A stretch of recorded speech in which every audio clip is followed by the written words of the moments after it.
लक्ष लक्ष लक्ष लक्ष नाशिककरांनो, तुमच्या घरातील इलेक्ट्रॉनिक वस्तूंसाठी एकच विश्वासाचं ठिकाण वाझट इलेक्ट्रॉनिक्स. फॅन असो, LED lights, TV, home theatre, water heater किंवा कार स्पीकर, सर्व काही मिळवा योग्य दरात आणि विश्वासार्ह सेवेसह. पत्ता: रामालय हॉस्पिटलच्या बाजूला, भगवती मिसळच्या मागे, पंचवटी कारंजाजवळ, नाशिक. संपर्क: 96 89 78 68 17. वाझट इलेक्ट्रॉनिक्स, गुणवत्ता आणि विश्वासाचं प्रतीक. अंबड सातपूर लिंक रोडवर खड्ड्यांचा बळी. दुचाकी अपघातात 54 वर्षीय सुनील बोरसे यांचा मृत्यू.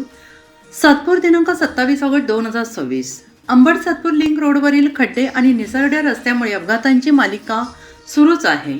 बुधवारी दिनांक 26 ऑगस्ट 2026 रोजी आणखीन एका दुचाकी स्वाराचा दुर्दैवी मृत्यू झालाय. या अपघातात सातपूर कॉलनी येथील रहिवासी सुनील बोरसे वय वर्ष 54 यांचा मृत्यू झालाय. त्यांच्या सोबत असलेले ईश्वर जगताप हे किरकोळ जखमी झाले आहेत.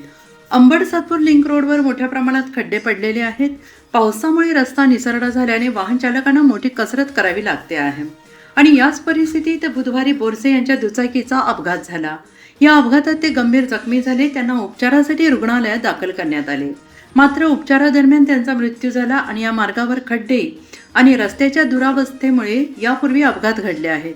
वारंवार अपघात होऊनही संबंधित यंत्रणेकडून रस्त्याची कायमस्वरूपी दुरुस्ती होत नसल्याने नागरिकांमधून संताप व्यक्त होतो आहे.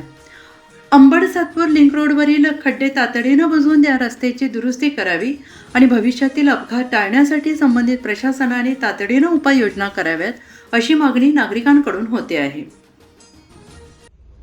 नाशिकमध्ये खड्डे मुक्त नाशिक या कार्याला वेग आलेला असताना देखील नाशिकमध्ये मोठ्या प्रमाणात अजूनही अपघात आणि खड्ड्यांमुळे बळी चालूच आहे. याविषयी माझ्याबरोबर आज नाशिकच्या कळकळीला आणि नाशिककरांना नेहमी हाक देणारे माझ्यासोबत रतन जिल्ह्यात आहेत. रतनजी, ज्या प्रकारे नाशिकमध्ये अजूनही खड्ड्यांमुळे मृत्यूमुखी पडण्याची मालिका चालू आहे, प्रशासनाला आपण त्या ठिकाणी जाब विचारत आहात, पण कधी थांबणार नेमका ही मालिका? आज खरं म्हणजे ही जी घटना घडली, मला वाटतं खैरनार नावाच्या व्यक्तीचे खड्ड्यामुळे ते राहिले नाही. त्यांच्या घरावरती सुद्धा खूप दुःखाचं मला वाटतं डोंगरच कोसळला असेल. खड्डा हा खरं म्हणजे खूप मोठा विषय झालेला नाशिकचा. मला असं एकंदरीत वाटतं का नगरपालिकेच्या चीफ इंजिनियरचं हे बेसिकली काम आहे का नाशिकच्या खड्ड्यांची परिस्थिती बघणं, त्याचं नियोजन करणं आणि त्याचे खड्डे बुजवण्यात यावं.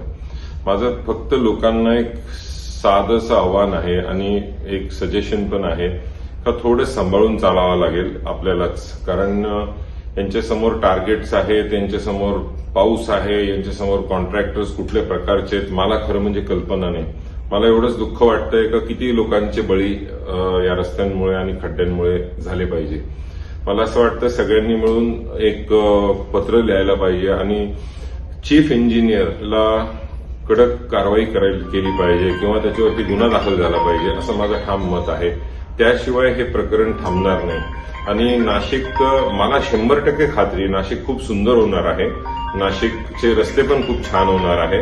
पण हा जो कोऑर्डिनेशन जो आहे, ज्या पद्धतीने नगरपालिका आयुक्त किंवा नगरपालिकांचे जे इंजिनियर, बेसिकली हे चीफ इंजिनियरचं काम आहे. हे आयुक्त किंवा महापौर आणि मंत्री यांनी जाऊन खड्डे बघायची पाहणी करायची गरजच नाही. जी घटना आणि जी कायद्यात तरतूद आहे, this is a job of the city engineer. तर सिटी इंजिनियरनी ह्याच्यावरती लक्ष केलं पाहिजे आणि सिटी इंजिनियरवरच कारवाई झाली पाहिजे, मला असं ठाम वाटतं.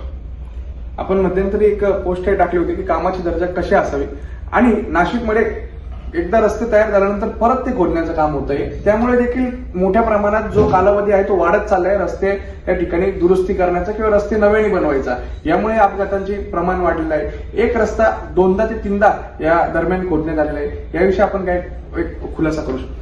माझं जे अधिकाऱ्यांशी बोलणं झालं होतं, एक सामाजिक नात्यानी किंवा एक नाशिकच्या सिटीजनच्या नात्यानी, तेव्हा माझ्या लक्षात आलं की आपल्या रस्त्याच्या खालनं खूप सर्व्हिसेस जाऊ राहिले, फायबर ऑप्टिक जाऊ राहिलं, गटर लाईन जाऊ राहिले, पाण्याचे लाईन जाऊ राहिले.